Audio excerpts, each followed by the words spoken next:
All right, hi everybody. Greg here. Barry's joining me today. We're going to be doing a game chat on Radiant Historia for the Nintendo 3DS.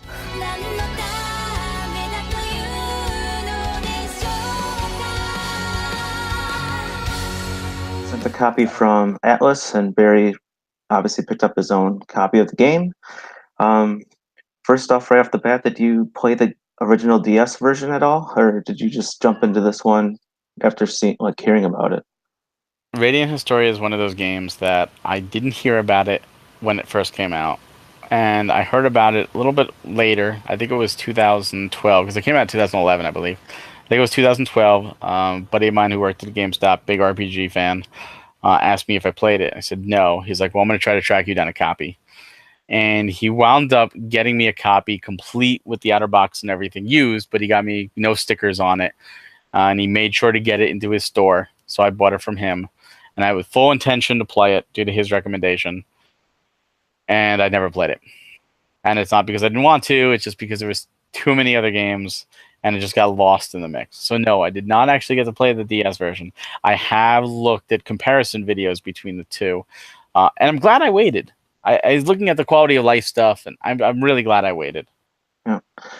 I did get a recommendation from my cousin, and I did have the DS version, and I absolutely enjoyed it. I do remember completing it, and I absolutely enjoyed the story overall. And once they said it was coming to the 3DS, I'm like, boom, that's instant buy right there, instant request in my case. But definitely was very interested to pick it up and play it again.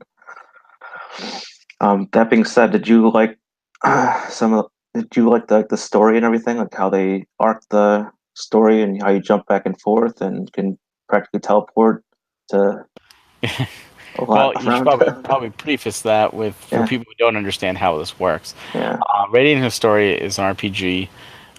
It's a 2D RPG, top down, very similar to like an action type like Zelda, like Link to the Past, but with turn based battles. But the way the story works is it really takes the option of choosing left or right to the nth degree, where you actually can move along a timeline and you can see every decision you make. And sometimes you'll make decisions that lead to endings, and you can go back and change your decisions. And there are times I thought the story was brilliant because of this. There are times where you'll meet a character and they'll be like, "Oh well, if only my uncle survived the landfall because he died because he wasn't warned." And then you can go back in time and tell the uncle, "Hey, don't stand here. There'll be a landfall." And you go back into the future, and it's like, "Oh, my uncle's here now. We can tell you the information we wanted and stuff." And I thought that was awesome. And I've heard the game was compared to Chrono Trigger before. That's all I really heard about it. Like, oh, you like Chrono Trigger? Play this. And I love Chrono Trigger. And I definitely agree in that regards. And it goes, I think it goes above and beyond Chrono Trigger's time travel. Just because it's not Chrono Trigger is about ages. You're going to the dinosaur age, the space age. This is just one timeline. I think the whole thing takes place in like a week or so. Really the main game maybe a week or so, a week and a half, 2 weeks. But you're just jumping back and forth. But I thought that the story was brilliant, brilliant. I thought the characters were brilliant. Everyone was lovable or hateable, as they were intended to be. Yep, definitely agree with all those points. I definitely love the characters, and I don't think the DS version had the voice acting, and I really No. liked it this time around. So that was very great to hear like a personality behind the voice, and I thought they all did a fantastic job. Definitely enjoyed listening to all them talking their different phrases and even going through the entire dialogue in most instances for most characters, obviously. Yeah, there are some changes from the DS version. Voice acting is one of them, and I thought the English voice acting was great. Then there are a couple other changes, some quality of life with the mechanics of when it's showing you the turn order, it tells you which enemy is what, and the graphics were a little improved, and it shows you which characters have quests for you, new difficulty modes, stuff like that, new character sprite, artwork. And I will do a disclaimer here that there are three different difficulties in the game. There is a fourth difficulty you could download: normal, which is the DS version; hard, which is a harder version, which is exclusive; and then friendly, which is the easier version. And I will fair admit I played it unfriendly, and the reason I did that is because you can skip battles, you get the experience for the battles. It goes quicker. Battles are easier when you do have to do the battles, but you can experience the story, and that's why I played the game. I wanted to see the story. I don't need to spend another 40 hours grinding. Not that I don't love grinding, it's just with so much going on. I mean, I just put 350 hours into Xenoblade Chronicles 2. I wasn't ready for another one of that. But I still spent 40 hours in this game with friendly mode. And I'm glad I did it because it got me to the story. I was hooked on the story, and that's all I cared about. And to me, I like it when games do that. Maybe it's because I'm older. Maybe it's because I have so much to play and time is so valuable. And 40 hours is certainly nothing to shake a stick at, but it's time well spent as opposed to, well, I just spent 40 hours playing this, but I'm only in chapter 2 because I spent 25 of those hours leveling up my characters. Uh, you know? Well, yeah, I mean, I don't think most of the games that have like these leveling mechanics, it's not intended for you to spend like all of this time like just like they're not just gonna throw a boss at you that you can't you have to like, oh, now I have to go back to this area and level and then rest and then go back and level some more, rest and level some more. I mean, unless you're like skipping nearly every single fight, like all the random monsters in the field, I didn't really have any issues taking on the fights as they were intended. I mean, Yeah, I don't I know. fought everything too. I mean, obviously with friendly, but that's how I normally do it. I'll fight everything. It's just a matter of, do I want to spend all that time on the 3DS just doing fights? And there is an auto. Yeah. I don't know if that was in the Yeah. DS version, but I the know auto it wasn't. No, I don't think so. yeah, the auto battle was fantastic. Because especially on friendly mode, I was over leveled. So when I did have to do bites, a lot of times I could just press Y, which is auto battle, and like get up and get a drink. Yep, I definitely like that. I use that a lot, especially when like I'm trying to dodge this one enemy and then nope, he ran into me and I was like, oh, and I have to fight this like level one monster and like, okay, auto battle. Dish, dish, dish. All right, battle over. Give me the money. Now, So did you completed the game? on the DS, I did this one. I'm only in chapter six, which I think is pretty close to the end Close. because Yeah. I'm going through a number of the boss sequences. See, I got all 298 nodes. I did it all, and there's the extra, which is exclusive to the 3DS. Yeah, the other dozens of other extra worlds or The whatever. extra worlds, which is really neat because the game normally takes place on two timelines, the normal timeline and then the alternate timeline, where it starts the game and you make a split decision, and that decision branches the timelines. But then you have a whole new mode of the game that's part of the story that takes you to alternate timelines. Now, each of these are very short for the most part, usually just a screen or two, but you get to see more what ifs. Oh, this evil person's really good in this timeline, or oh, this person who you were friendly with is actually really a bad person. And everyone is affected by an artifact, and the object is to collect the artifact. And at first I was like, oh, these are quick things. Oh, kill a guy or convince a guy to give it to me or whatever. But then I got to some of them that were like, well, this person won't do it, and I actually have to back out of that alternate and go into an actual timeline and talk to that person to tell me how to do something, and then go back into this alternate reality and figure it out. I'm like, that's really cool. Yeah, I definitely didn't see that coming. I really enjoyed all of the side missions, and the first one I got to where I couldn't complete, I'm like, why can't I solve this? I mean, it was like just wandering around, like, what am I missing? How do I trigger the event? And nope, you have to actually go all the way back into the normal game and talk to the character. Yeah. Now I don't know in the DS version, since you beat it. Was there one ending or two endings? Like, was there like an ending where you fight the final boss and like that's it?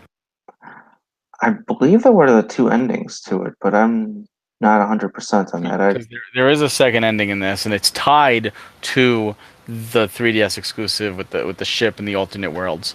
Okay, well Um, then maybe it was just a solo ending then. yeah, because I did the solo ending, and I was like, that's kind of cool. I could accept that. And then when I was like, oh wait, there's more, and I was like, wait a minute, and there's a whole new ending with a whole new boss, and that ending was the ending I was hoping for, and I'm like, oh, all right, good, like I'm glad they did that. So there is a lot to this game. I'm trying not to spoil it just because you need to play this. But why don't we talk a little bit about combat? Yeah, How does it that's work? What are some of the mechanics that you liked? I obviously really like the turn order and the it actually takes account of the character speed, so then it's always ordered in certain ways. So it's mostly stock, and then whatever Rainy and Marco's two most companions are there throughout the entire game, and and then obviously the enemies can be inserted either in between or like before and after based on like how fast they are. I really liked how they like the turn order can change, and some battles, if you last long enough, you can get like stock could have like two attacks and one execution phase. So I definitely really liked that experience. It kind of reminded me a lot like Bravely Default, where you obviously can set multiple turns, but obviously that took it to a different degree. So um, definitely really liked being able to change the order to get better combos and utilize enemies' weaknesses. And I really like the grid format where you can push the enemies left, right, and back and pull them forward just to get the perfect combos in place. So that was one reason I absolutely loved the DS version was the actual combat. See, the grid format thing was something I didn't really care for. The push here, like it made sense and it was neat, but Yeah. it wasn't something I needed. There was also one thing that really irked me about this game. Really irked me. This didn't happen with auto attack. Auto attack, this was a non-issue. But this game does something that I haven't, my biggest memory of this mechanic happening was Final Fantasy One. I'm not talking Final Fantasy One on the PSP or on the PS1 or on the DS. I'm talking the original NES Final Fantasy. That had a mechanic where you chose your four actions right away, and then the turn played out. It wasn't alternating, just like this game. If you had all four people attack one enemy, and the second person killed it, the third and the fourth person was still attacked, and it was ineffective. They were wasted. I was very unhappy to see this game do the same thing. If there's two enemies and you have all three of your characters attack one enemy, and the first guy goes and say stock attacks first and kills it, the following two will just attack the same enemy again, and they're not doing any more damage. He's dead. And I understand there's a combo system to get more gold and all that, and try to build it up to a great or a marvelous or whatever. But when you're just trying to get through battles, that's wasted turn. It should auto move on to the next enemy. Well, yeah, I mean, I think a lot of it is all tied to the grid, so it's like you could still move that defeated monster into another one and continue to attack it. So it's kind of emphasizing the trying to get the combo built properly and not just meant just like, okay, attack, attack, attack, and then attack, attack, attack, attack. I mean, I was always using like whatever, like, oh, push assault, and then okay, boom, thunder, and then it hits both of them. And so if one dies, he dies, and there's not too many instances where I just was like, okay, I just overkilled this guy because I wasn't paying attention. But Yeah, for if any, you're paying attention, that's true thing. I was kind of coasting it if for it's a lot of time. if it was anything, it would be like I hit him and they'd drop down to like 1 or 2 HP, and then my other guy was attacking the other guy, and then it's like, oh, now he gets to attack me again. Yeah, It's like, I've had that happen too. Because I was trying to balance it out. Like, oh, Marco, yeah, you're weaker in your physical attack, so I'm gonna attack you with Rainy, and I'll have stock attack the other one, and they're both like at slivers. I'm like, oh no. yeah, but Uh, yeah. on- another thing that the 3DS does is I don't know if it was in the regular DS version. Was the Edge of Time? Was that there? Or was that Edge of Time new as well? Oh, the Vault of Time, yeah, Vault of Time. yeah, that was completely new as well. Yeah, the Vault of The Time is kind of special interesting. grinding area because that was like a special character even introduces, or no, that was the other storyline. Never mind. Nah, the Vault of Time is like this area where you can go in, you can kind of grind Yeah. these special tokens to get items.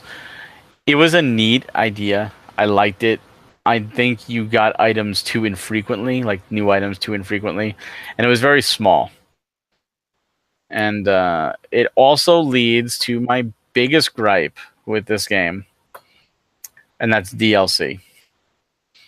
I don't know if you looked at it or not. I'm fine with DLC on complete games, and this is a complete game, but the DLC is ridiculously priced. Like the Vault of Time is 6 areas. you can get a whole new wing to farm brand new items for $2.99. You can get new quests for $2.99. Like they're side quests, they're story-driven side quests, $2.99.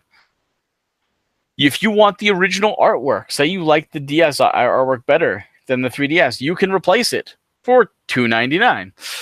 Like, to me, that's just, I don't know. I think those are too high priced for this, for what they're giving. I haven't bought them. They could be hour-long quests, but I doubt it. Yeah, I didn't actually look into the DLC. I saw it on the menu like when I opened up the game, but I didn't actually open it up to see what it was. But from you saying that, yeah, that does seem kind of even overpriced and not really worth it, and could have just been built-in normal features that. There's only one free DLC, and it's a new difficulty mode. It's a higher difficulty. I'm gonna click on the add-on. Let me do it now. I'm gonna just check to see if anything new has been added, because I know they've been adding DLC since the beginning. And again, I'm fine with DLC when it's priced correctly. And like I said, these quests could be huge, and they could totally worth $2.99. But I don't think it's really necessary. I really don't. Like, I think they should be bundled. Like, if it was all the quests bundled for like $8.99 or something, I can see that. I could say, okay, cool, $8.99, new content. But at $3 a pop, that's just too much for quests. And some of the quests you go through already, and it's 10 minutes. Like, all right, Well, yeah, I all right. mean, it's just executing the events in the right order and whatnot. So, So I was right. So some of them are. Here we go. I'm gonna read the DLC. This is live. You can get a growth ring, which gives you a growth book and a growth book EX for $1.99 if you want more experience. You can get a mole armlet, which is I'll get shard, I'll get chunk, $1.99. Rage of the Fallen, which is a new Divergent history, $2.49. Onto the Moonlight, new Divergent history or new quest with Rainy or Erica, $2.49. Settling the score, Galfka, an endless battle. Oh, it's an endless battle for $2.49. If you really want an endless battle mode, $2.49. Meeting the Chasm is witness the origin of the Historia saga. That sounds great. I'd love to see the origin of the game, $2.49. Bathing in Mana. Oh, it's extra quest. It's most likely like a spring, like the JRPGs usually have. Only $3.99 to see the characters in bikinis. $3.99. The Hunting Corridor, which is what I was talking about, the Vault of Time. Special items, $2.99. New difficulty, Deadly. The Chibi Art Pack, which is the art pack from the original game, $2.49. Oh, no, the original art pack is $2.49. The Chibi Art Pack is Chibi Art. That's $2.49 as well. They're different. So that's the DLC for the game as of the recording of this video. That's grossly overpriced. Grossly overpriced. yeah, I wish we could have like a season's pass and get all of that for like, I don't know, like $8-10 or something. Yeah, and I know they're adding more, and I'm fine with them adding more. Like I said, these things should be 99 cents. 99 cents. And then maybe I'd consider it. But I do think there'll be a season pass, or they'll do something where it'll go on sale. I don't know. It just seems too like they're preying on people wanting more of this game. And the game is already big. The game is already big. And I don't know how long these things are. I mean, the endless battle's endless, but I mean, and it seems like it's almost playing on fan fiction, like the Under the Moonlight. It's either Erica or Rainy, and it's almost like, hey, which do you want to romance? Maybe. Yeah, And if you know the story, that's kind of sickening too. yep. Huh? I mean, did you like the updated? Like, I guess we can kind of segue into like the go into like visuals and Oh, I loved it. audio and the Loved it. all that kind of stuff. So, Music was great. In fact, I played a lot in bed, and my wife was literally fell asleep a lot of nights to this game because that's usually when I played it at night. And she's like, "The music is so beautiful." I said, "I know. It's just really beautiful." yeah, that's definitely one of my favorite parts. I even liked all the battle music too. I mean, I've always really liked the RPGs where it has really good and catchy and enjoyable battle music. That's for sure. And Oh yeah. that was definitely the case here. No, it is. It is honestly a phenomenal game.